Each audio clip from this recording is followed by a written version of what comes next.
Assalamu alaikum.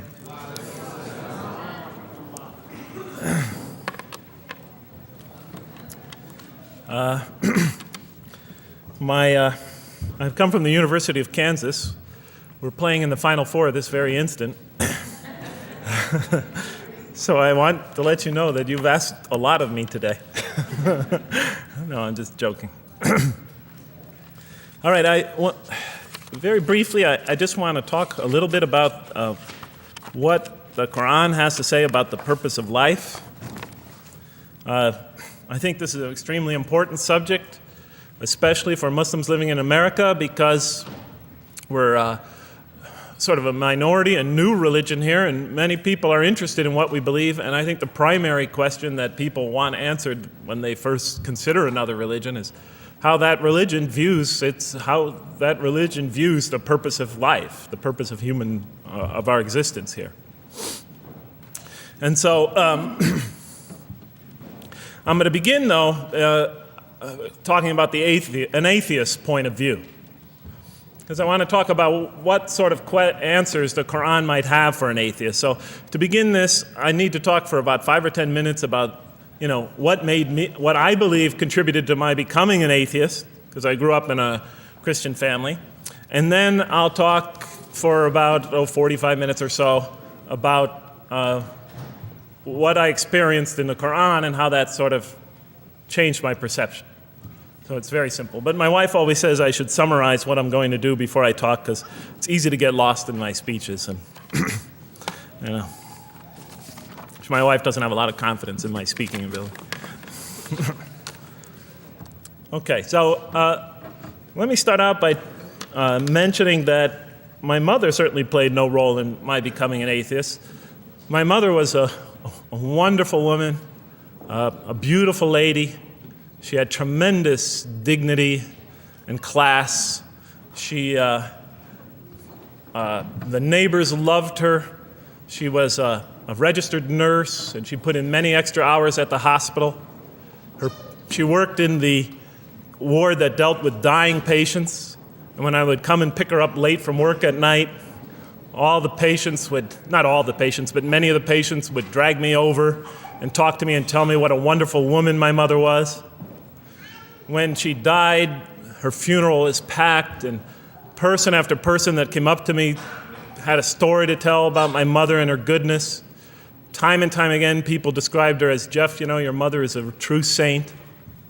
She was a deeply religious woman, a great mother, a great teacher, a gentle person. She never cursed. I never heard her curse, swore, ever in her whole life. Never heard her speak to anybody rudely or speak about anyone rudely. She was a tremendous example of a truly religious person, and she didn't wear it on her sleeve. It was just slowly but surely you could see it just in her day-to-day interactions with people. My father, on the other hand, was a difficult man. My father, for some strange reason, had this tremendous rage inside him. I don't know where he got it. He had this terrible violence inside him. And every night, he would try to quell that violence with hard drinking. And his drinking, though, only made him all the more volatile. Because my father could be laughing and joking one minute, and he could fly into an angry rampage the next for some unexpected reason. You never know what would trigger it. And once he flew into that angry rampage, it would take, he would just go wild in the house. The house would be in havoc. And he would rage on and on and on, and it would take an awful lot of liquor and several hours before he would finally go to sleep. And this would happen night after night after night. And so my 4 brothers and I was the 4th in line. My 4 brothers and I lived a frightening and precarious childhood. But I'd have to say the worst of it was watching my father regularly taunt and threaten and abuse my mother. And it would happen day in, day in, day in, day out, night in, night out. And it was a never-ending nightmare. You see, it's really not so bad when you're the target of your father's violence. You might think it's bad when a child is the target of their father's violence, but it's really not all that bad. At the moment of attack, you're really not thinking about anything except your own survival. When he's firing punches at you or kicking you on the ground or chasing you throughout the house, or when he's threatening you, "I'm going to hurt you, bad boy," you're not thinking about anything at that moment except escape. While all that's going on, you're not thinking about the aftermath or consequences, the psychological repercussions, or anything like that. And when it's all over, you might even excuse the onslaught because you figure maybe you somehow deserved it. If not for what you did this time, maybe for something you did in the past. You could always put the blame on yourself. But a far worse fear is the terror that overcomes you when you watch your father go after your mother. Because she's the only source of warmth and kindness, of love and protection that you know. And if he were to take that away, from a little boy's standpoint, then you've lost everything. But far worse than the fear is the guilt, and it comes over you from several directions. First of all, there's the guilt that comes at you upon you from the growing antipathy you have towards your father. Because we're taught to love and respect our parents, and we are born with this natural bonding attachment to them. But when you watch something like this happen night after night after night, and this rage is growing inside you, you're being pulled in opposite directions. Then there's also, of course, the guilt that comes when you think that you might be the cause of this night's violence. Maybe something you said or did that you didn't even realize triggered it. Maybe just your father's dislike of you triggered an argument between your mom and him that is now raging on downstairs. But the worst guilt of all, and it is by far the very worst, is knowing that you did nothing to stop your father from hurting your mother. Because while he raged on against your mother downstairs, you hid in your bed and you trembled underneath the covers. Maybe you whimpered and you cried and you put the pillow on your head. And thus, you traded personal respect for personal safety. And with each such incident, you come to realize with ever greater and greater clarity, you come to realize your own weakness, your own impotence, your own incompetence, your own worthlessness, your own cowardice. And the hate grows and festers inside you, not only for the man that you call father, but for yourself as well. It is a terrible, terrible thing to make a young boy choose between his mother and himself. It is extremely unfair. I noticed that tomorrow there's going to be tomorrow morning, a lecture about spousal abuse given by Dr. Shaheen Rizwan. I hope you'll all attend it. I think it's a very important subject. When I was little, I used to daydream about life without my father. I just wanted the violence to go away. I wanted not to be afraid anymore. I felt like I was trapped in a bad dream and there was no way out. And so I prayed to God again and again and again to remove my father from our lives. But he was always there, and very soon I began to wonder if God really was. I could not fathom why God would subject my mom to such lifelong punishment. I could not imagine what great sin she must have committed, or that we, her children, must have committed to deserve my father. I didn't have the maturity to sort out such questions, but I had enough fear and anger to provoke them. I was too young to see the wisdom in allowing my mom, to suffer the violence and abuse of my father. I was too young to understand why God would let innocent children tremble night after night after night in their beds, fearing that they might not see their mother the next morning. I was too young to see how the mercy of God could even extend to my father with all his terrible failings.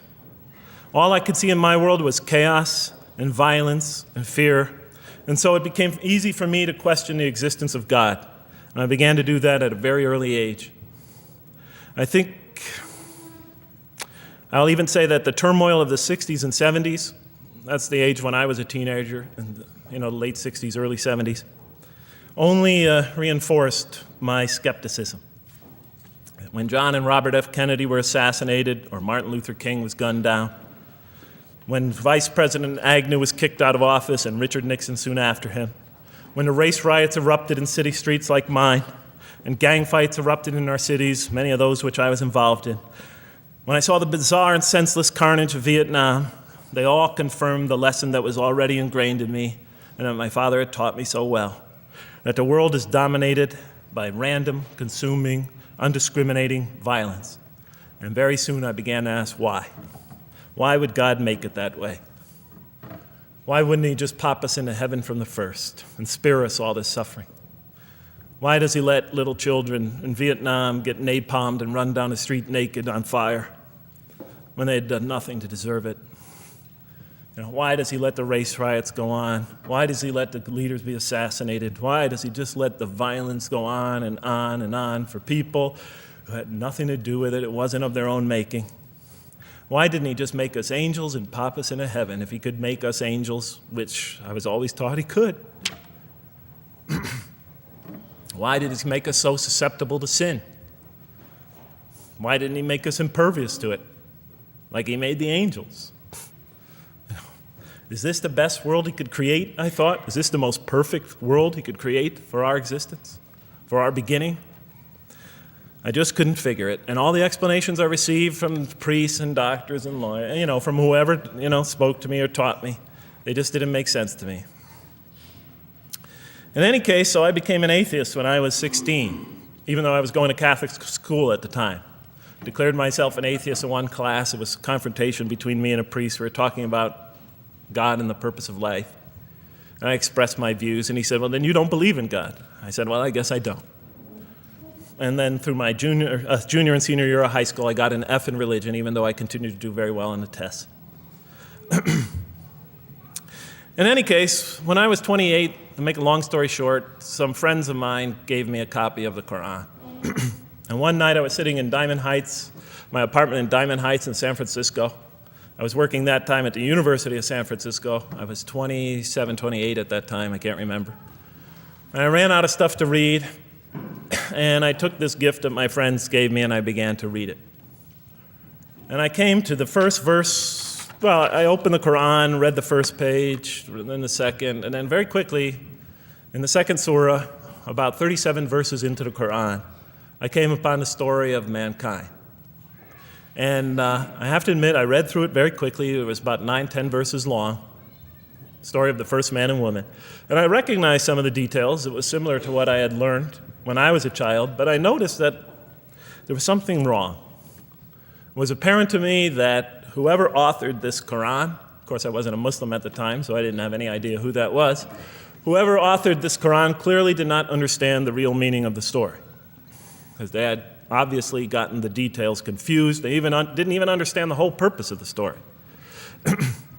And so I just read through it once, and then I read through it again, just to try to see what kind of point the author was making, and then I read through it a third time and a fourth, and then I realized this is something strange going on here. I'm going to read this much more carefully. I'm going to need to go through this story line by line, verse by verse, because it's obvious that the author is trying to bring out another point. And I wasn't quite sure what it was, but definitely he packs a lot of meaning into almost every word. And I thought the writer, at least, seems to have a great measure of brilliance. And so I'll try to sort of take you through what my experience was as quickly as I can. So I came to the 30th verse of the second surah, Surah Al-Baqarah, and it began like this. It said, "Behold, your Lord said to the angels, I am going to place a vicegerent on earth." The Arabic word is khalifa. It means a representative or an emissary of mine. "I am going to place a vicegerent on earth." And they said, the angels said, "Will you place therein one who will spread corruption and shed blood, while we celebrate your praises and glorify your holiness?" And God said, he said, "Truly I know what you do not know."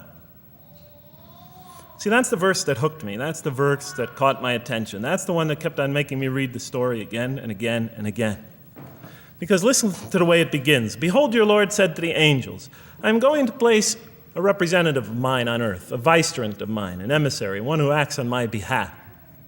I thought, that's not the way it goes. You're not supposed to be placing man on the earth in some positive role, some elective office. You place man on earth as a punishment for his sin. Clearly, I knew the author didn't quite get the point. But still, it was an amazing line. But then I come to the next line, and it says, and the angels say, will you place her in one who will spread corruption and shed blood, while we celebrate your praises and glorify you? I looked at it again. I couldn't believe the question. They said, will you place her in one who will spread corruption and shed blood, while we, the angels, celebrate your praises and glorify you? I looked at that and I said, exactly. That would be my question. Why would you create this being, supposedly for some positive role, when he's capable of doing tremendous wrongdoing? When he could spread corruption and shed much blood? Why would you create this violent and pernicious creature when you could create angels? As the angels clearly say, well, we, the angels, celebrate your praises and glorify you. They're asking one of the most fundamental questions in the entire history of religion. Why create you, man, this utterly fallible creature, this creature who could rebel against God's will, who could do such tremendous wrongdoing, who could wreak havoc like no other creature on earth, when you can make them angels? And look where the question is being asked. It's being asked in heaven. It's almost like saying, look, why don't you just make them angels and be up here in heaven with us, Why don't you just make them angels, pop them into heaven, he's fine.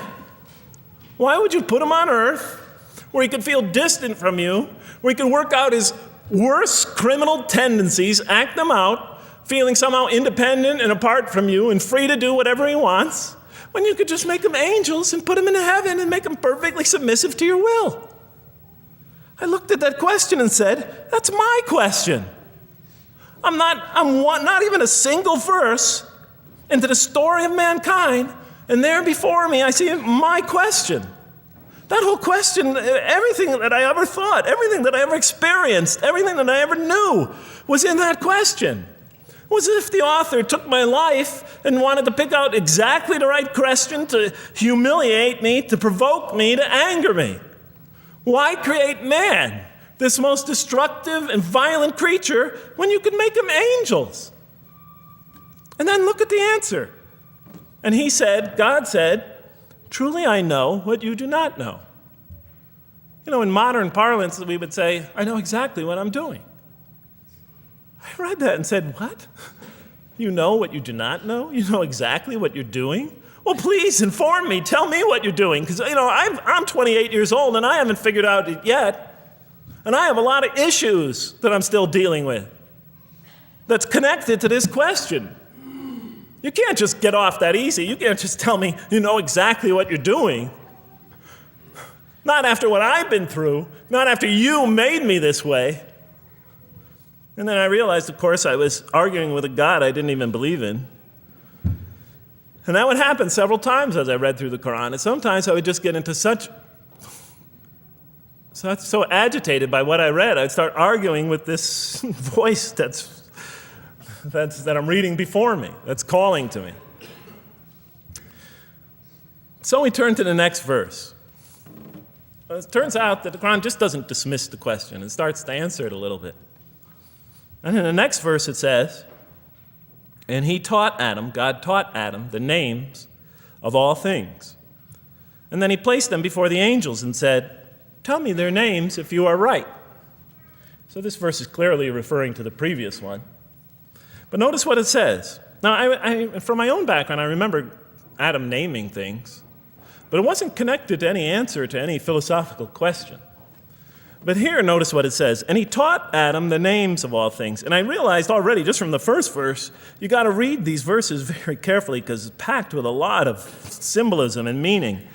And he taught Adam the names of all things. So here we see Adam is not only just a creature who knows how to name things, who's acquiring the gift of language, but he's also a learning creature. God is teaching him. Now, right here, right in this verse, and it'll come even clearer in the subsequent verses, that the very first thing that the Quran is going to emphasize here is man's intellect. He is a learning creature. He is taught. And what is he taught? What is one of the great intellectual gifts he's given in response to the angel's question? The gift of language. Because through language, mankind can not only learn, but he could learn things not only through his own experience, but he could learn things that other people have experienced of times and places that are hundreds, thousands of years and miles separated from him.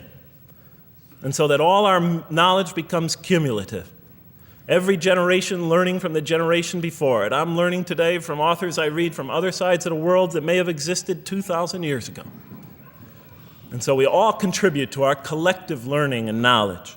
And so I'll see later in the Quran, when the Quran will emphasize this again and again and again. Like in one verse it says, read in the name of your Lord who created a man out of a tiny creature that clings. Read, it commands the reader. For your Lord is most bountiful. Why is he most bountiful? What great gift did he give you? For he taught man the use of the pen, and through it taught him what he otherwise could not know.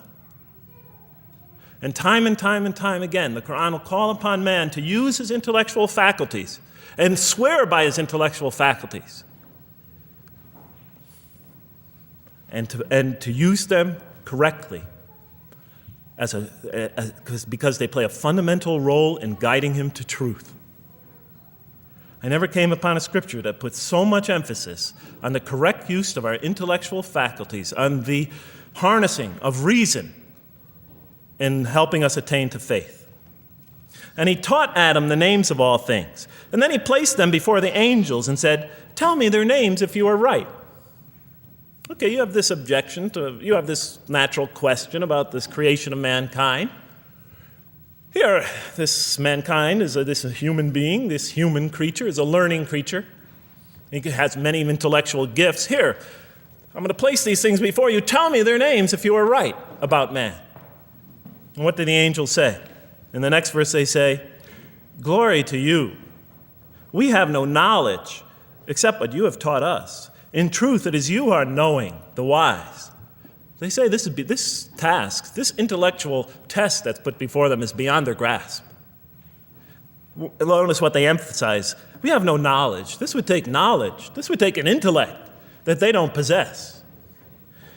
In truth, it is you who are knowing, the wise. You got it. It's easy for you. You're the knowing, the wise. You have knowledge. You have wisdom. But this would take knowledge and wisdom that is beyond us. And so in the next verse we read, and he said, "O Adam, tell them their names." And when he had told them their names, notice how it's just like it's nothing for him. For mankind, he has this phenomenal ability. And when he had told them their names, as if it's just a triviality for man, he names them. "O Adam, tell them their names." And when he had told them their names, God said, "Did I not tell you that I know what is unseen in the heavens and the earth? And I know what you reveal and conceal?" And he's clearly going back to the angel's question. Yes, you have these natural concerns about the creation of mankind. Yes, he could do these evil things. But look at this tremendous intellect he has. This is something you have overlooked that you haven't considered. And that's clearly the point of these verses. Even though I felt that the author didn't quite, it was as if I realized that he didn't misunderstand the story.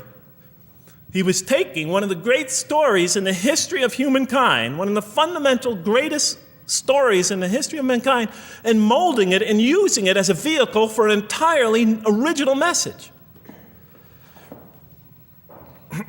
And God said, "Did I not tell you that I know what is unseen in the heavens and the earth? And I know what you reveal and what you conceal?" In other words, didn't I tell you I know exactly what I'm doing? And then in the next, and didn't I not tell you that I know what you reveal and conceal? I looked at that. What question what did they reveal and what did they conceal? What did their question reveal and conceal? I thought about it for a minute. Oh, it's obvious. What did their question reveal? You just go back and look at the question. It revealed the sinful and sinister propensities of man. I mean, it's obvious, right? Why are you all looking at me like that? You're starting to scare me. You're all looking very serious. Am I losing you? Wow. Okay. So, they revealed the sinister and evil propensities of man. But what did their question conceal? And all you have to do is think about it for a minute. Human beings, yes, they could do evil. Yes, they could do wrong. Yes, they could create misery. But they could also do exactly the opposite. They could choose to do evil. They could choose to do tremendous good. They could choose to do tremendous violence. They could choose to show tremendous compassion. They could choose to live by falsehood. They could choose to live by the greatest truths. They could be terribly ugly. They could be terribly beautiful.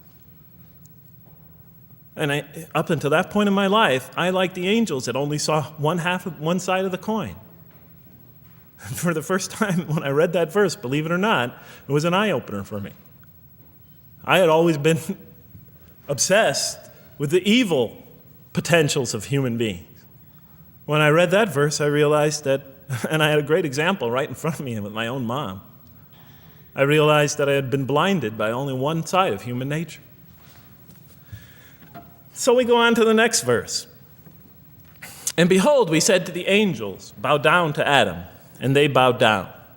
But not so Iblis. Iblis is like the father of Satan. Satans, satanic beings, forces, creatures, existences. He refused and was arrogant. He was of those who reject faith. An interesting statement. And behold, we said to the angels, bow down to Adam.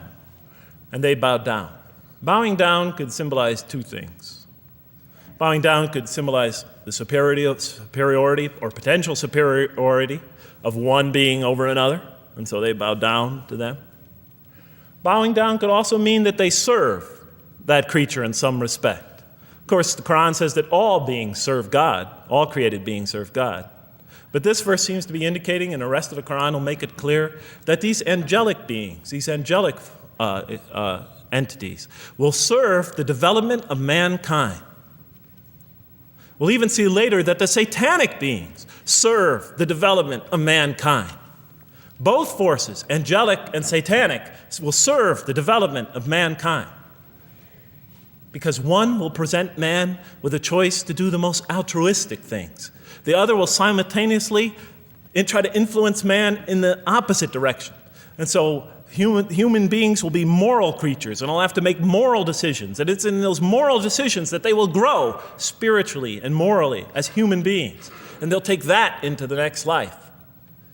And the angelic and the satanic forces will be catalysts for those moral choices that they make. They will heighten the human being's awareness of the rightfulness and the wrongfulness of the choice he's about to make.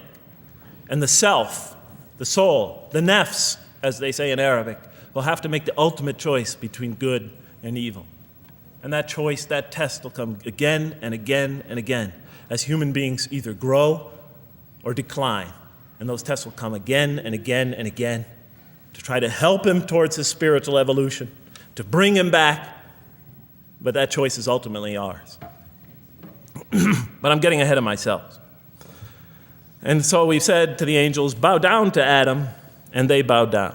But not so Iblis. Iblis is Satan, this rebellious force, this evil prompter, the one who whispers into the human heart. He comes into being. And with the introduction of Satan, we have the introduction of evil, that evil influences on human beings. And notice why Iblis does not bow down. He refuses because he was arrogant. You know, we often hear what's the root of all evil? In the West, it's always money, greed, etc. Here the Quran seems to be saying that the root of all evil is not always material wants. It's not always money, it's not always greed.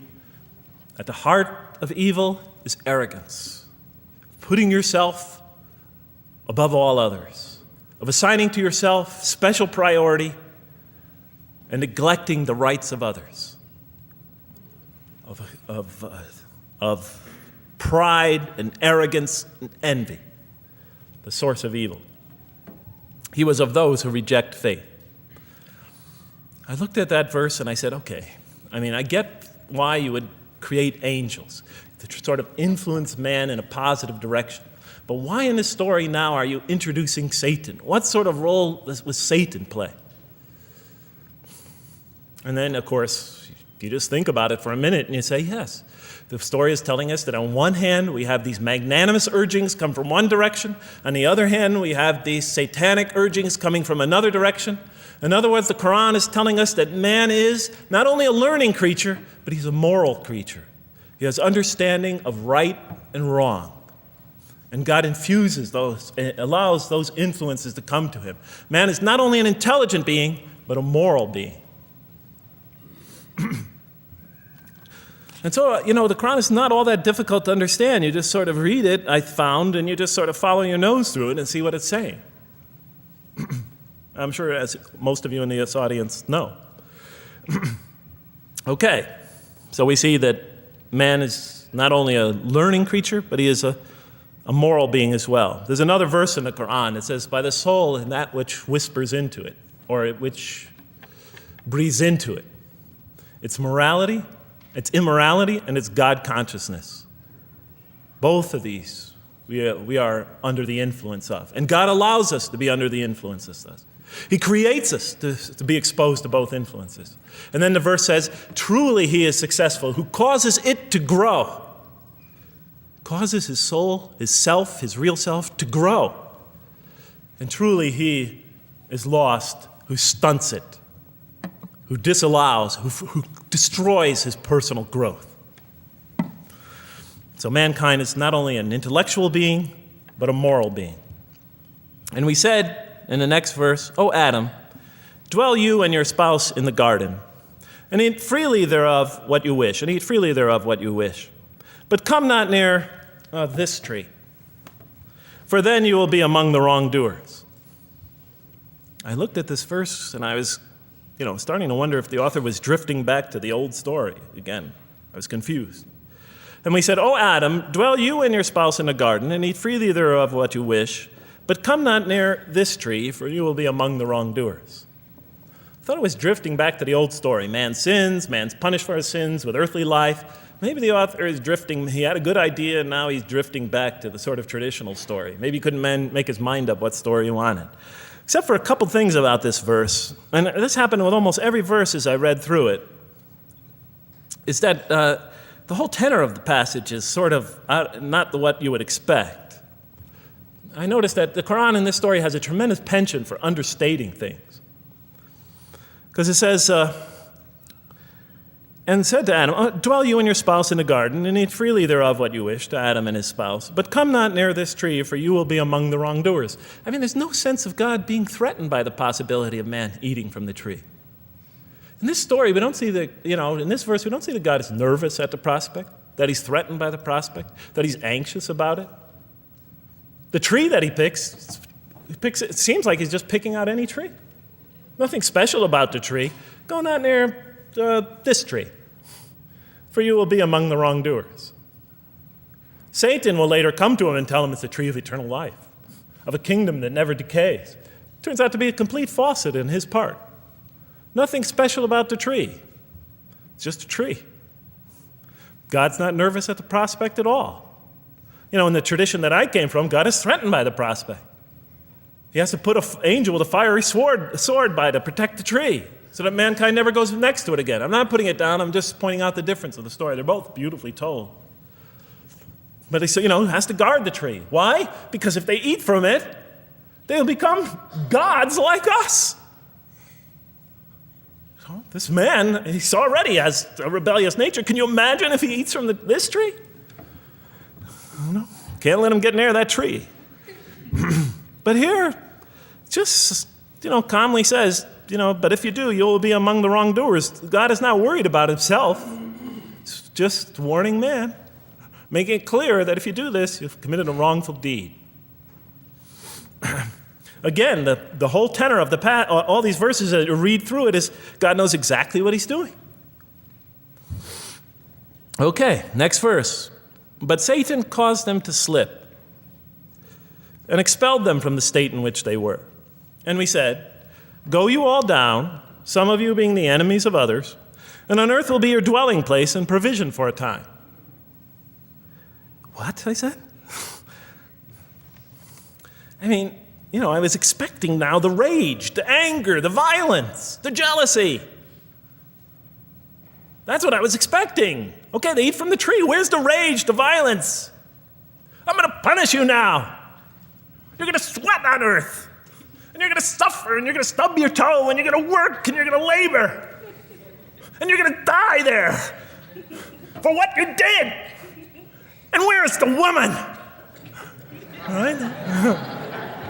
And the woman, right? She's the one who's going to suffer the most, right? She'll have to suffer labor pains and monthly cycles, right? And bleeding and crying out when her children come into the world. And she'll scream out. And worst of all, the greatest humiliation, the man will rule over her. When he's obviously her intellectual inferior because she and the angels she and Satan seduced him, and he just bumbled along and committed a real, wrong deed. Well, I don't mean to make light of it. But the story is obviously different, though. No threat here. As a matter of fact, look at the way it says, "O Adam, dwell you and your spouse in the garden, and eat freely thereof what you wish. But come not near this tree, for you will be among the wrongdoers." Then they make the mistake. But Satan caused them to slip and expelled them from the state in which they were. And we said, "Go all you down, some of you being enemies of others, will be adversaries of others. Some of you will be adversaries of each other, and on earth will be your dwelling place and provision for a time." This is not a deity losing it. If you look at it, on earth will be your dwelling place and provision for a time. That's not the words of a God that has lost, that is really extremely upset. On earth will be your dwelling place and provision for a time. When I walked into the hotel today, and they said, and it's this nice one up there, I don't know the name, I can't remember the name of it, but it has a continental breakfast. And they said, your room will be room 111, and there's a continental breakfast in the morning. I didn't say, I didn't think they were mad at me. Because they said, you're going to sleep here, and this is going to be your provision in the morning. Oh, thank you. But notice something else about this verse. When you read these verses for the first time, I don't know, maybe I'm nuts, and many people think I am. But when you read these verses for the first time, this is just so much that catches your attention. But Satan caused them to slip. I remember, I couldn't get that verse out of those words out of my head. Satan caused them to slip. To slip? The greatest sin in the history of the human race, and it's called a slip? In my culture, slip means, you just momentarily, for a fraction of a second, you lose your focus. It's not a big deal. My Uncle Bob used to always say to me, "Jeff, I'm sorry I'm 5 minutes late, I slipped up." The understanding is it's no big deal. It's just a slip. That's what we say when we make a minor mistake. I slipped up. Don't worry about it. Never happen again. A slip, I said? Momentary loss of focus? The greatest sin in the history of humanity? Why we're all here? Why we're all suffering? Why we experience death? A slip? I didn't believe it. I went to my Arabian friends at that time. I didn't know any Arabic. They came to this verse. We went through it line by line. I said, now don't change any words. Just read them one at a time. But Satan made them, and I said, okay, this one right here. What does it mean? Tell me what that means. They looked at it, it says, slip. Slip. And expelled them from the state in which they were. A slip, I thought? But then maybe I was trying to force the traditional understanding, the traditional interpretation. Maybe it was just a slip. After all, they didn't commit murder. They didn't commit robbery, rape, pillaging, assault. They ate a couple of pieces of fruit. It's not the greatest sin in the history of humanity by any means. And then the next verse says, and then they were expelled from the state in which they were. Well, what state were they? Let's see now. Let's go back from where we started. First, mankind is being taught. We see he's an intellectual being. Then we show he's a moral being. Moral being means he's a being that's going to have to make choices. And then God gives him this choice. It's not a huge deal. It's not the gravest sin in the history of humanity by any means. It's minor by any standards. They make it, though. We see that God originally intended to put man on earth as his vicegerent. We see a period of preparation where he's being prepared intellectually, where he's growing as a moral creature. When does God finally put him on earth? What signals that he's ready to begin? He makes his first independent choice. It's not the worst deed in the history of humanity. It's minor on anybody's scale, but it shows that mankind is ready to act on his own, to be his own, to make his own choices, that God has empowered him to make choices, and he's ready to make them and carry them out and see them most often to their expected ends, if God wills. And that seems to be the only real significance of it. But I thought, maybe I'm getting this wrong.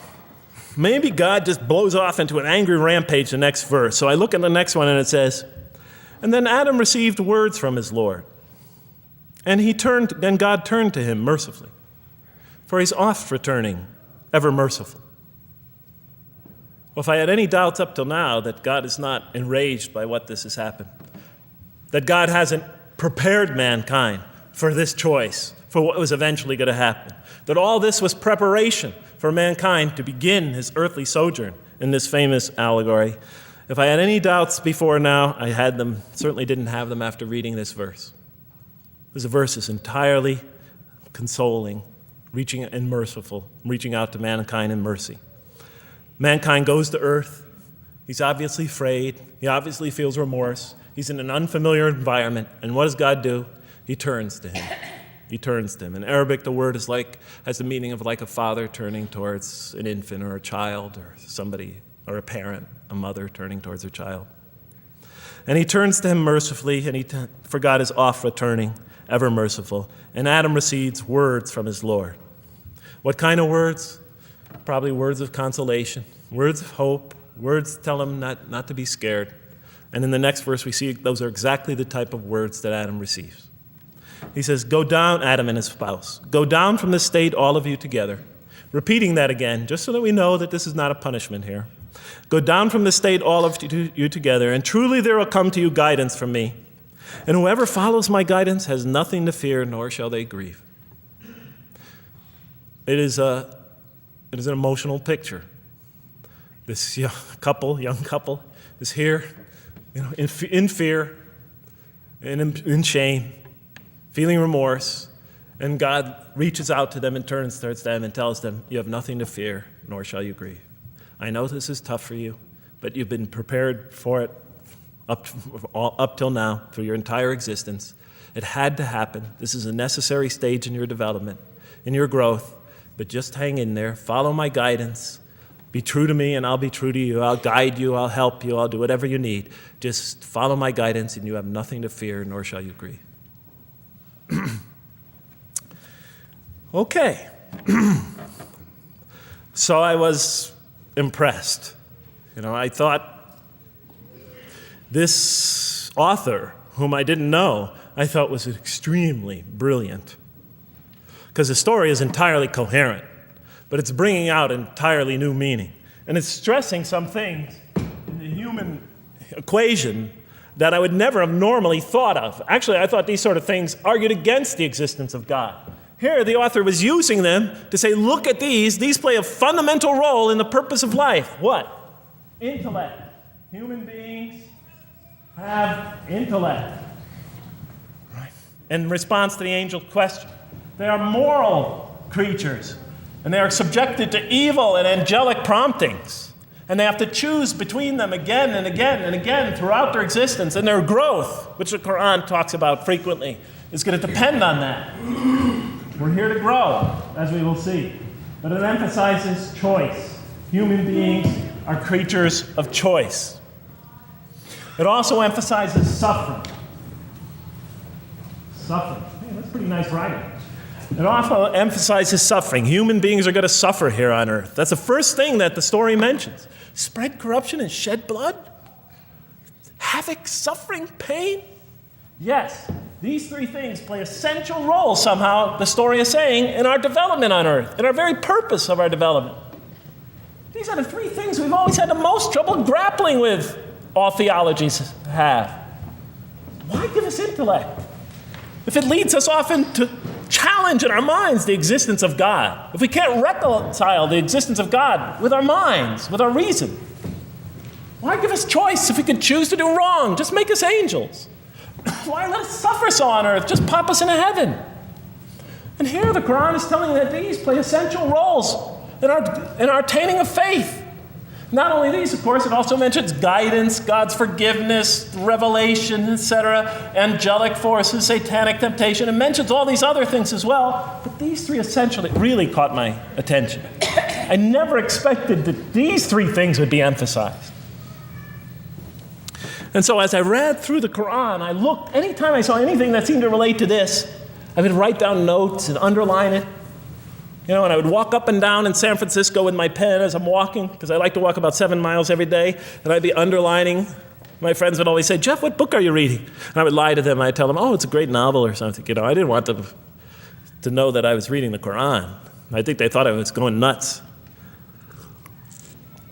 But in any case, so very quickly, I was wondering, does the Quran really emphasize reason? Does it really emphasize choice? Does it really emphasize suffering? How much more time do I have, Madam Speaker? 35? 25, okay. I'll do the best I can. So let me just try to indicate to you, as I read through the Quran, and I'll try to get through this quickly because you guys look tired.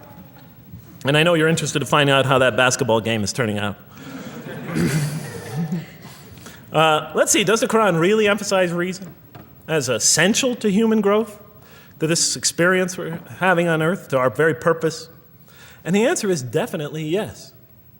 So much so that even Western Orientalists, people who wrote against the Quran, said that this is a major feature of the Quran, a feature that you cannot miss. Henri Lemens, writing in the early part of this century, one of the famous Orientalists, who wrote very much against Muslims, hoping to unseat them from their religious belief. He wrote, "The Quran," and this is his quote, "is not far from considering unbelief as an infirmity of the human mind." Unbelief is, he thought, and he was saying it mockingly, is like, you can't think straight. You're not using your mind right, as my father used to say. Maxime Rodinson wrote at length about the rationalistic approach of the Quran to faith. And this rational tone of the Quran is one of its most salient features, beyond doubt. I'll just give you a few quotations.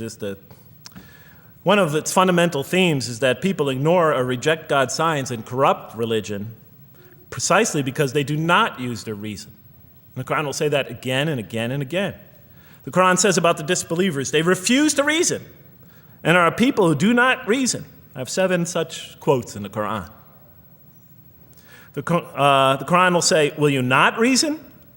It mentions that 14 times to the reader. God reveals signs and lessons and admonitions so that, and this is a quote from the Quran, perhaps you will finally use your reason. There are 8 such statements in the Quran. From the Quran's viewpoint, reason and faith are allies, just as illogic and false belief are allies. And it clearly sets the conflict along these lines. It says the right way has henceforth become clear from error. Those who benefit most from the Quran are persons of insight. 16 such statements in the Quran. Firmly rooted in knowledge, 8 such statements. Use their reason, 10 such statements. Stand on clear evidence and proof, 7 such statements. Those who oppose this revelation are deluded, 9 such statements. In manifest error, 28 such statements. Ignorant, 15. Foolish, 3. Have no understanding, 9. Only follow surmise and conjecture, 9. And blindly adhere to tradition, multiple times. It states that. In an almost Socratic style, the Quran repeatedly quizzes the reader and calls into question his or her assumptions. Again and again, it asks us, what do you think? 18 such statements. Have you considered this or that? 13. Did you suppose? 7. Sounds like a math teacher. Do they not ponder? 2 such statements. Do you think? Do you even think? 18 such statements. The message is clear. To gain truer faith, we need to free ourselves from inherited notions and examine our beliefs rationally. Learning plays a key role in human development. Read, the Quran exhorts the reader. For God taught us the use of the pen and taught humankind what it otherwise could not know.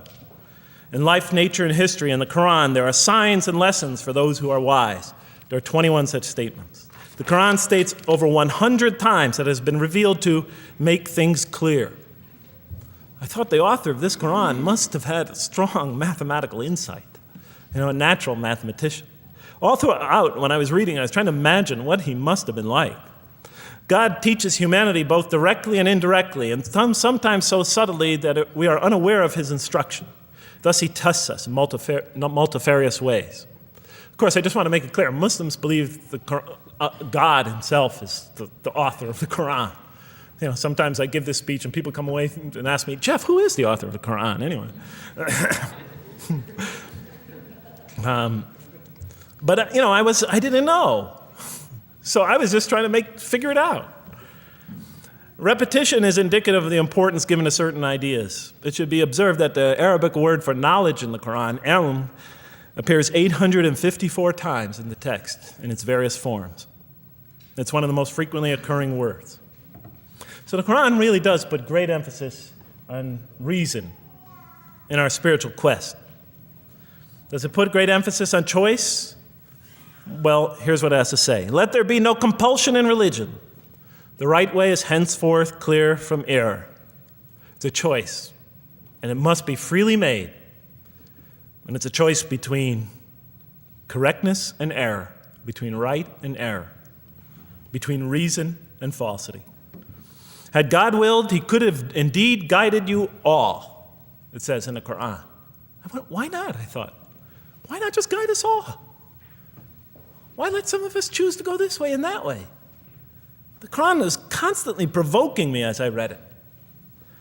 Do not the unbelievers know that had God willed, he could have guided all mankind? Oh, do not the believers know that had God willed, he could have guided all mankind? Okay, I'm an unbeliever, I thought. Tell me, why didn't you guide all mankind? If you want us to be in conformity of your will, just make us that way. And if we had so willed, we could have given every soul its guidance. Why did you let us be creatures of choice? Just program us to do the right thing. Never make a wrong choice. Had God willed, he could have made us all one community. He could have made us clones of one another. But he didn't. It wasn't part of his plan.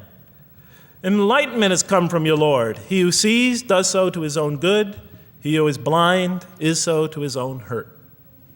It's your choice. Says it again and again in the Quran. Remember when I was reading this, I was a disbeliever. And this scripture is constantly reminding me, it's your choice, Jeff. It's no compulsion in this. It's your choice. It's up to you. You're probably not reasoning correctly here. Think a little harder. Come on, try. Just a few more steps. And whoever is guided is only to his own gain, and whoever is stray, I am only a warner. It's your choice. We have revealed to you the book with the truth for mankind. He who lets himself be guided does so for his own good. He who goes astray, it's to his own hurt. It's his choice. There are many, many such references. I'll stop there. But you get the point. The Quran clearly emphasizes that choice plays a key role in our development. But what about suffering? Suffering's the biggie, right? That's the real major question. What does the Quran have to say about suffering? Because every religion deals with suffering in a different way. It's either something you have to be saved from, and so some religions stress salvation, or it's something that you have to sort of transcend through meditation and training so you can sort of not feel it so much, get above it and beyond it. Some religions see it as primarily punishment. Some of the more ancient religions see it as the result of the precarious and whimsical, control of many gods working against each other, playing with human beings. Different religions have dealt with it in different ways. But almost all of them, I would indeed say all of them, have sort of seen it as something not so good. But let's see what the Quran has to say about it. Something to be avoided, to transcended, to be saved from. The Quran says just the opposite. You are going to experience it. You will suffer in this life. And it plays a fundamental role in your development and your growth and in what you are to become. This scripture didn't just say you're going to experience it. It said you should embrace it. You should struggle through it.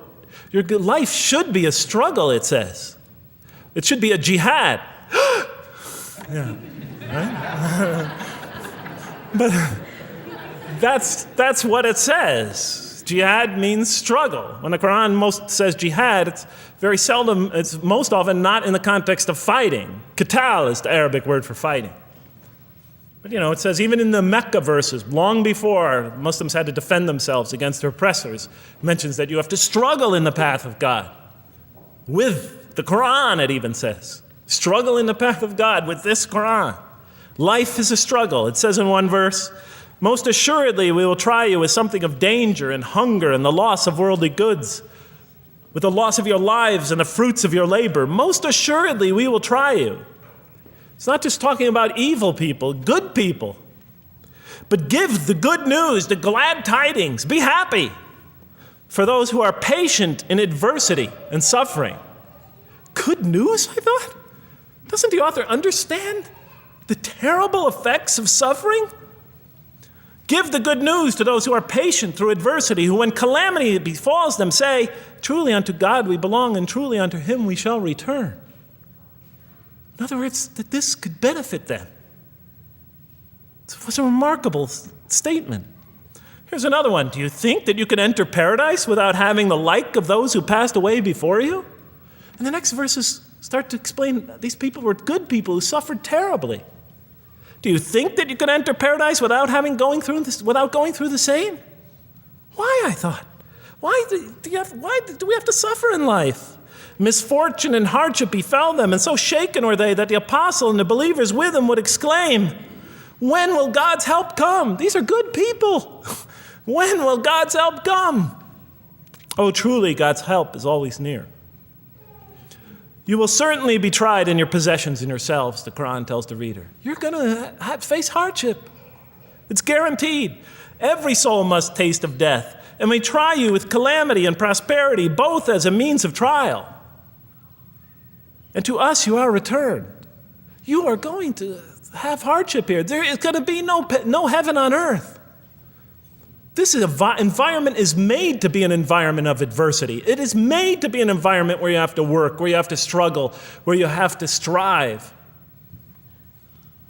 And it plays a key role. Oh man, truly you've been toiling to your Lord in painful toil, but you shall meet him.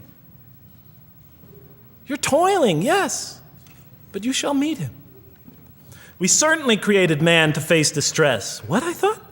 We certainly have created man to face distress. You made us to face distress? Does he think that no one has power over him? Sometimes people get, so down, they just think, this can't be a God. Look how I'm suffering. He will say, I have wasted much wealth. Some people just become totally devoted to worldly aims. Does he think that no one sees him? Have we not given him 2 eyes to see with, a tongue, and 2 lips to communicate with, to learn from by communicating? Can't he see around him? Can't he tell from communication with other people? Haven't we pointed out to him the 2 conspicuous ways? What are the 2 conspicuous ways? But he attempts not the uphill climb. One of them is the uphill climb. And it says this is the way you should be pursuing. And what will make you comprehend the uphill climb? It is to free a slave, or to feed in a day of hunger, an orphan nearly related, or the poor one lying in the dust.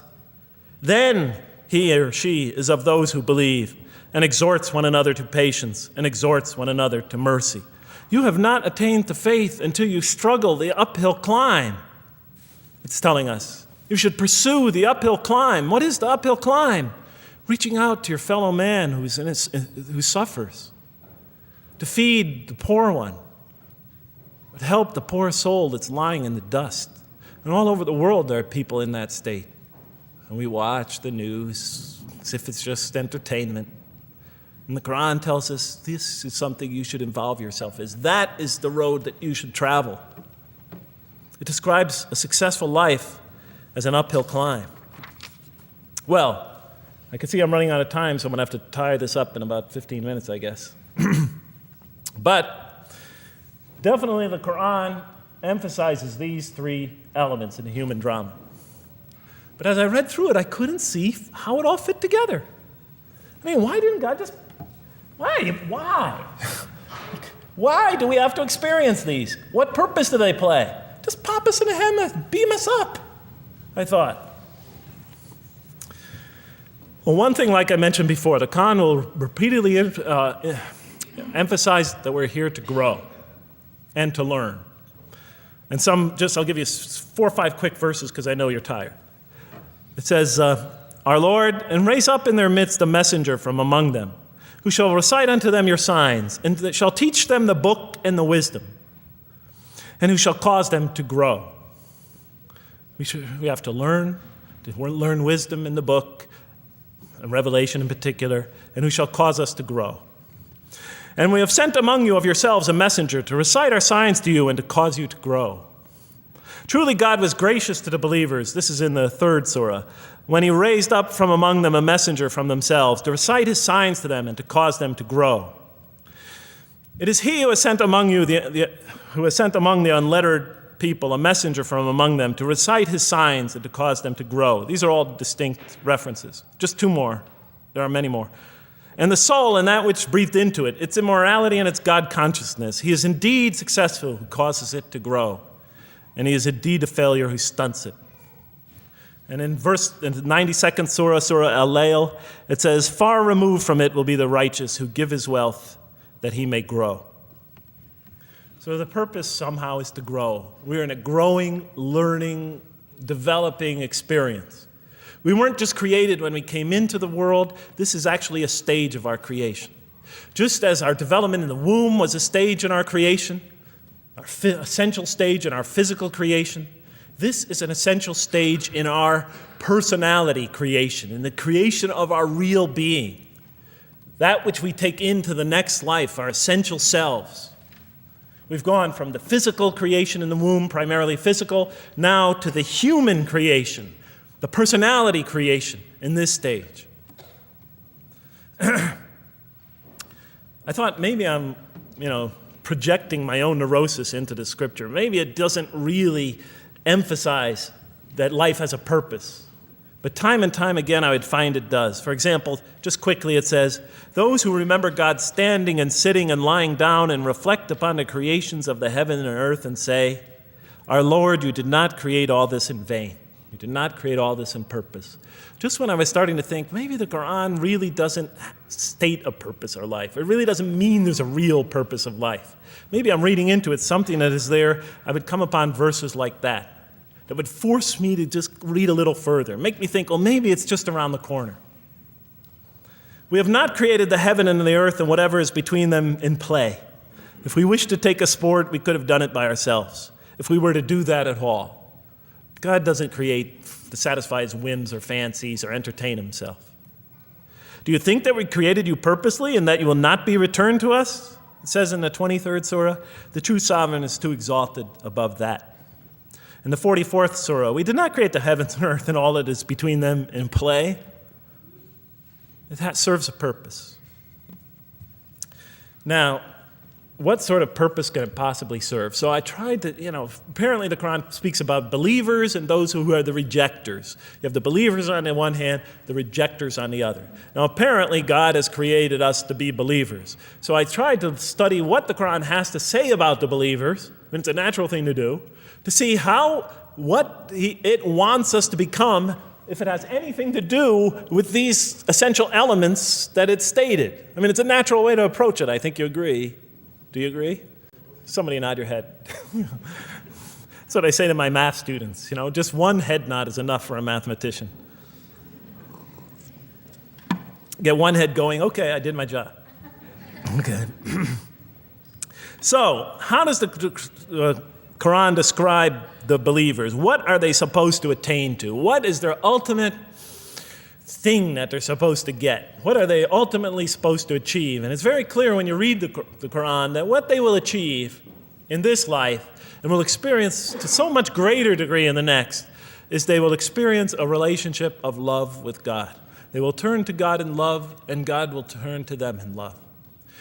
In the Quran, God's mercy, compassion, forgiveness, kindness, beneficence, warmth, generosity, all the things we normally think associated with God are freely given to all mankind. But when the Quran speaks of God's love, we would normally think of that as God's love. But when the Quran speaks about God's love, it's talking about something very special. His love is always presented as a relationship between two. If we do not turn to God in love, then we just receive His mercy, forgiveness, kindness, beneficence, warmth, generosity, all those wonderful nurturing things, His nurturing, and we reject it. And so we never really experience that love because we never really turn to it and open ourselves up to it. It is always there for us, but unless we enter into that relationship, that love, that give and take, that relationship of love is never develops. We reject it, and that's what the word kafir means. It means to reject, to turn your back, to ignore, to throw a gift that someone gives you behind your back. And so the Quran tells us that the believers will experience this sublime relationship of love. It says, "Yet there are men who take others besides God as equal, loving them as they should love God. But those who believe love God more ardently. Say, if you love God, follow me, and God will love you and forgive you your faults, for God is the forgiving, the merciful. O you believe, if any from among you should turn back from his faith, then God will assuredly bring a people he loves and who loves him." And throughout the Quran, I'll mention time and time again that God loves the believer. God loves this type of person. God loves that type of person, and so forth and so on. So it's quite, and I'm trying to pick the speed up here, so you'll have to excuse me for that.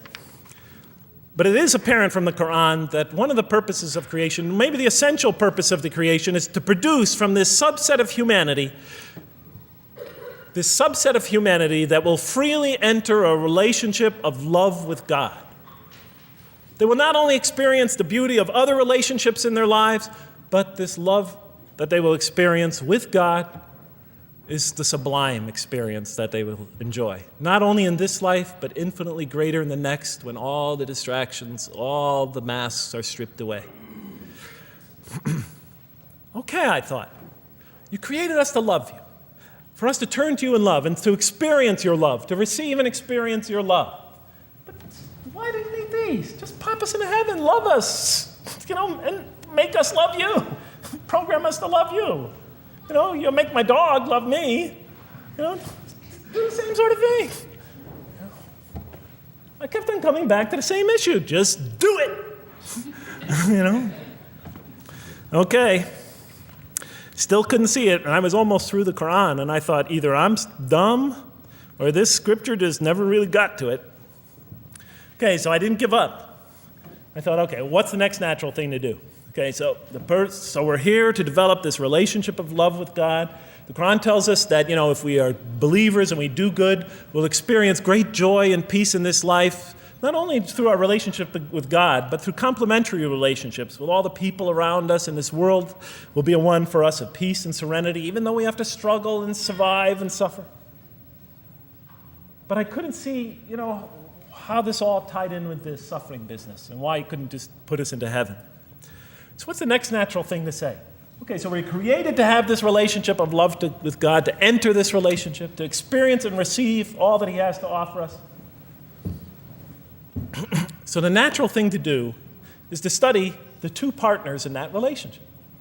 What does the Quran have to say about us, the believer? What does it ask of him and her? What does it require of them? And then what does the Quran tell us about God? And then is there some essential nexus, some essential connection between them, and does it have anything to do with these? Because if the Quran doesn't show that, then the essential link that links all this together, that pieces it all together, is missing. And as I thought to myself, whoever this author is, and by now I knew he had fantastic genius, even though he came from the primitive confines of the most backward, most uncivilized sector of humanity, of people that had no literary history, really, to speak of, no great works of literature, no scriptures that preceded him, even though he came from the desert of culture. Even though this came out of that environment, and the mind behind it had to be tremendously and phenomenally genius to come out of that surrounding and produce something like this. If that essential link was missing, I knew that, he was great, but, and extremely great. But, what do you expect? How could anybody answer those questions? Nobody in the history of humanity has been able to answer them. Okay. So I thought, first I'll see what the Quran has to say about the believers. What does it require of them? Then what it has to say about God, and see if there's some essential link. Are you following me? You're giving me the note. Get off the stage. Okay, I'll do my best. It's a deep subject. We're almost done. Bear with me a few more minutes. I'm sorry, really. I know Siraj Wahhaj, when he gives these sort of speeches, he always says, okay, I'm finishing up now, and then 10 minutes later he says, you thought I was telling you to do I won't say that, but just give me a few more minutes. Bear with me. Okay, quickly. What does the Quran ask of the believers? From the Quran's many exhortations and its descriptions of acts and types of individuals loved by God, it's not difficult to compose a partial list of things that the Quran wants us to do, which it calls good deeds, time and time again. To believe in God, to have faith in God, to have a relationship with God, and to do good. So what does it describe as these good deeds? Well, as I read through the Quran, it says that, can I take this away? Remember, intellect, choice, suffering. It says we should show compassion. Show compassion. We should be merciful. I have the references here, but just excuse me, I'm not going to list them all. We're running out of time. We should be forgiving. Forgive others. We should be just. We should protect the weak and defend the oppressed. Defend the oppressed. We should seek knowledge and wisdom. Knowledge, wisdom. Bear with me, ladies and gentlemen. We should be generous, truthful, and we should be peaceful. And we should love our fellow man. Love others. I'll just give you one verse because I know we're running out of time, Madam Speaker. Truly those who believe and do good will the most merciful endow with love. And to this end, we have made this scripture easy to understand in your own tongue, so that you might convey a glad tiding to the God-conscious and warn those given to contention. So, to this end, we have made this easy to understand, so that we'll learn to love others. Okay, that's all I'll say about that. I would like to say a lot more, but I don't have time. Now, what does the Quran tell us about God? You have to realize I'm just about through with the Quran here, my first time reading it. And now I was really caught. I searched my head. What does the Quran tell us about God? It tells us nothing could be compared to him. That he's outside anything that we may compare to. That our definitions do not encompass him. That our reason cannot comprehend him. That he is transcendent and we are finite. That he is immortal. He transcends time and space and we are bound by it. That he is immortal, we are mortal. He is uncorporeal, we are corporeal. That we have no way of comparing ourselves to him. Nothing could be compared to him. I thought, oh my God, I'm so close and yet so far. Because I'll never understand the essential link between us and God and why these three things fit into place. Because the Quran tells us that we could never really quite understand God. Or at least that's the way I thought. And so I put down the Quran when I had finished it. And much to my dismay, I was honestly disappointed because I thought the author made a brilliant try, but he never quite made it. And so I was sitting in front of, about 3-4 weeks later, I was sitting in Diamond Heights in my apartment watching a football game, I think it was. And sometimes things just slip into your minds when you least expect them, and I'm sitting there watching it, and all of a sudden into my mind came a thought. And I said, wait a minute. The Quran does tell us so much about God. It tells us again and again and again, but somehow I just missed it. Just skimmed over it every single time. Because if you turn to almost any page, if you turn to the beginning of any surah, you could see time and time again essential information about God that I just thought was sort of a literary device, something to make it just sound more beautiful. Because if you turn to the beginning of any surah, you'll see the words Bismillahir Rahmanir Rahim, in the name of God, the most merciful, the most compassionate. If you read almost any passage, long passage, when you come to the end of it, it's punctuated by dual attributive statements like God is the merciful, the compassionate, God is the forgiving, the gentle, God is the kind, the protector, God is the generous, the truthful, God is, and so forth and so on. There are tens of thousands of such references in the statements in the Quran.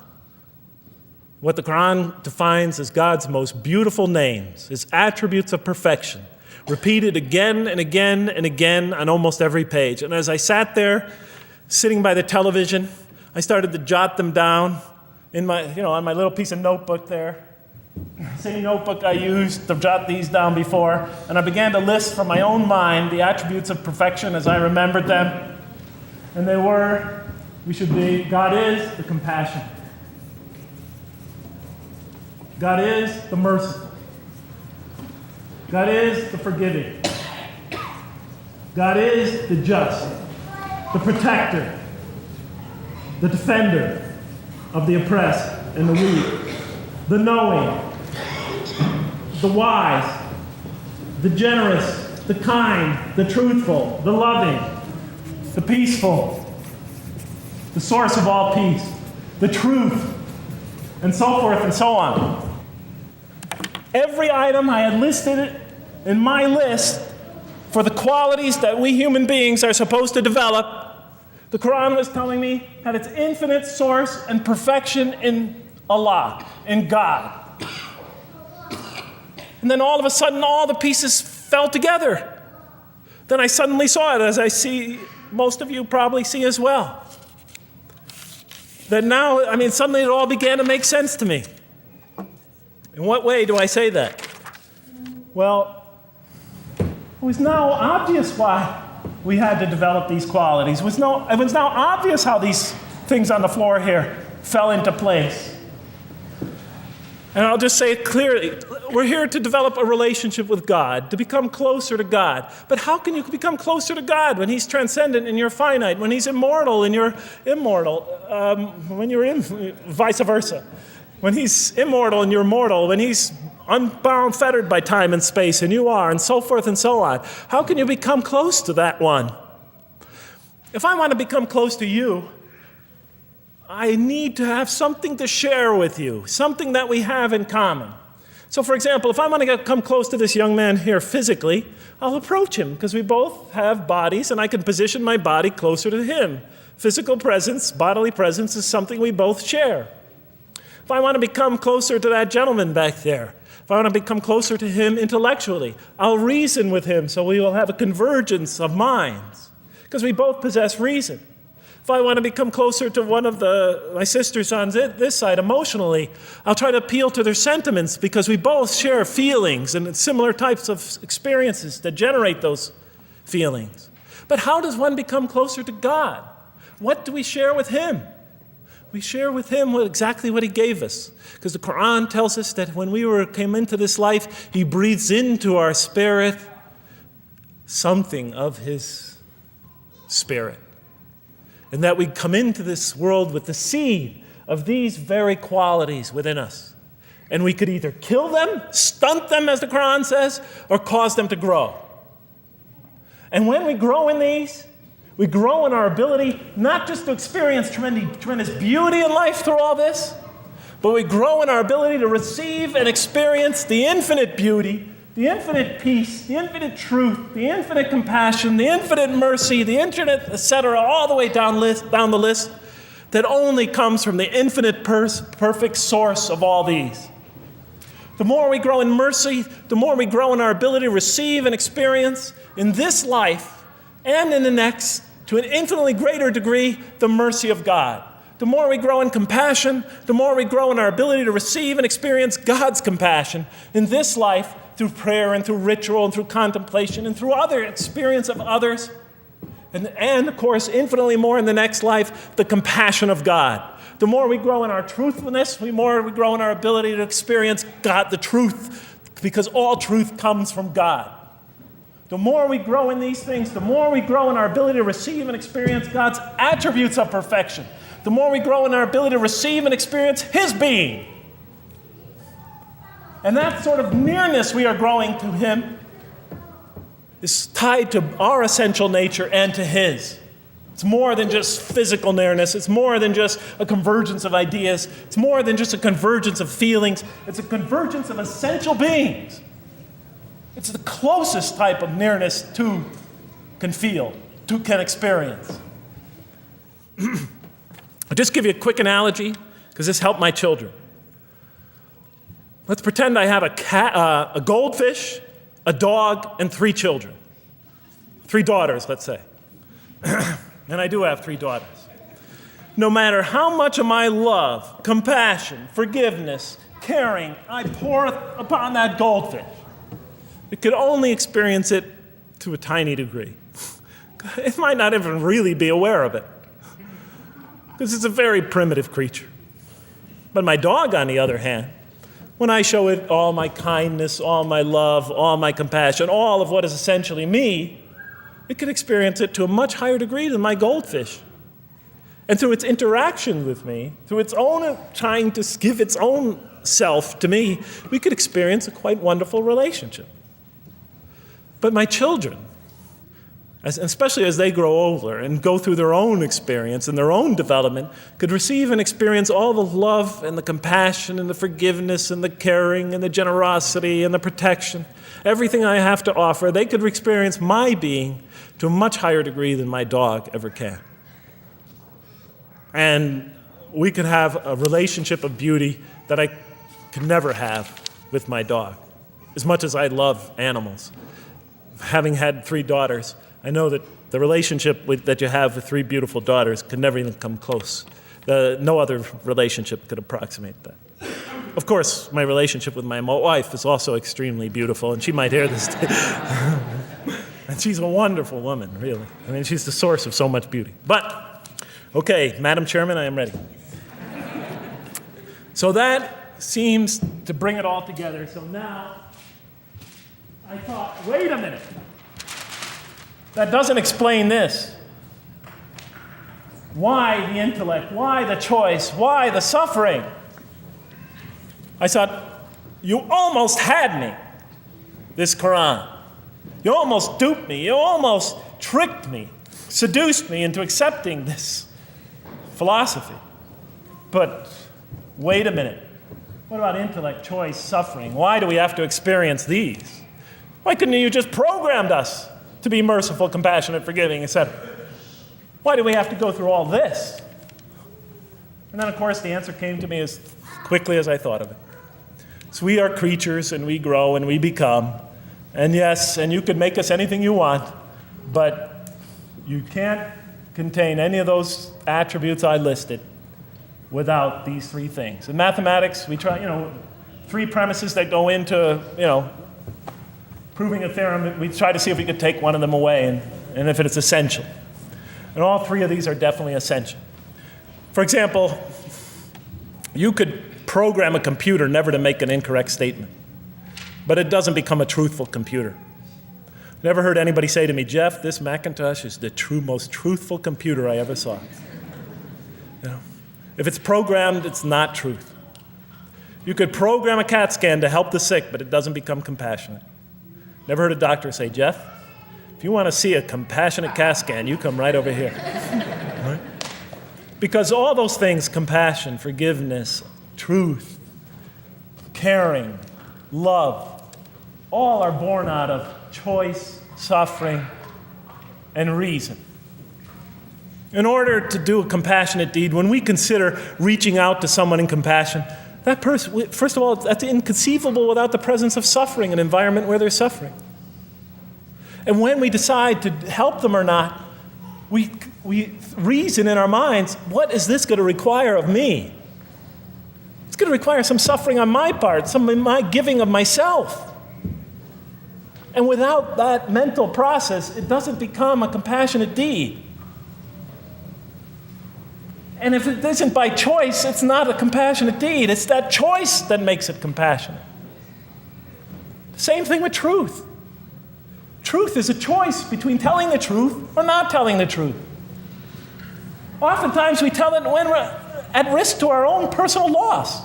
The more suffering that might come out of that choice, the greater is the truth behind it, the greater an act of truthfulness. And all the time we have to weigh the consequences of that choice. If I tell the truth there, my teacher's going to give me an F. If I don't tell the truth, I might get an A. We weigh it in our mind. Last example, the famous wedding vow. Do you take this woman to be your wife in sickness and in health, for richer or for poorer, until death do you part? What are they asking us? Do you knowingly make this choice, understanding full well what's at stake here? That it might involve richness but poverty, health or sickness, that suffering's going to be involved until death. Once a young lady told me, you never really loved me. Because when the growing got tough, when things got hard, when we hit rock bottom, when my life fell apart, you just got up and left. And she was right. And she understood full well that that's what love is all about.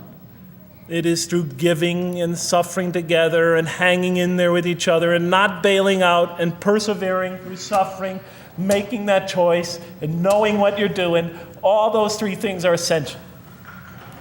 So it's very easy to see why the Quran stresses these. For in order for us to grow in these, I dropped it, we have to have these. And that's why it's very easy to see, ladies and gentlemen, why the Quran, 30 seconds, Madam Chairman, why the Quran talks about sin as self-destruction. The Quran says when we sin, we commit, the Arabic word is dhulm, or zum, however dialect you have. Dhulm against ourselves. We oppress, we destroy ourselves. Because when we don't grow in these, when we grow in the very opposite of these, we are literally destroying ourselves. When we grow into the things that are antithetical to these, we are destroying our natures and will not allow ourselves to receive and experience the beauty that could be in store for us this life and the next. It's like coming into this world and developing in the womb none of the physical things you need to experience comfort and joy and peace and happiness on a physical level in this life. It's as if you're coming into this life and you've destroyed yourself physically somehow in the womb, and you came into it and you had nothing to protect you from the cold, from the heat, from the harshness of the elements, from germs, from disease, nothing to protect you, nothing to satisfy, give you the ability to satisfy your thirst or your hunger, nothing for you to experience any physical comfort. This is all that matters as we go into the next life. If we don't develop these through our relationship with God, our very purpose of our being, then we will experience terrible suffering in this life, worse than if we came into this life in a physical state that didn't avail us of any of the comfort of this life. And so it'll be worse than fire. It'll be worse than endless fire. It'll be worse than the worst hell we could possibly imagine. So the Quran tells us, that yes, when it talks about heaven and hell, it's used very powerful symbolic language, but what it essentially is telling us is imagine the greatest joy and wonder and peace and serenity you could ever experience, and that's what's open to you on the one end.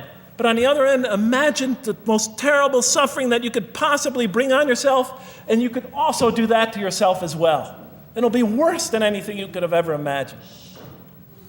And it's the Quran tells us that God says on the day of judgment, I did not harm you in the least. You destroyed yourselves. And it could say that in total objective truth. And that's why the Quran, well, I think I'll leave it at that because Madam Speaker is about to shoot me. I still have other things to talk about, but I want to find out how that basketball game is going. So thank you so much for listening to me for so long. And may the peace and mercy of Allah be upon you all. I didn't mean to try to scare anybody at the end. That wasn't my goal. I was just trying to make a point. And may the peace and mercy of God be upon you all. Thank you so much. Assalamu alaikum.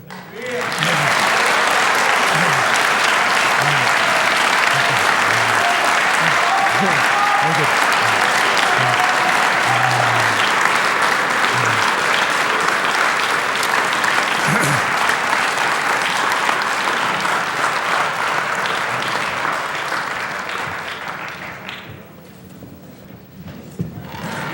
All right, we'd like to thank Dr. Lang for that very heartfelt, very long presentation. I have a few things to say before you all leave, so just be patient with me for a second.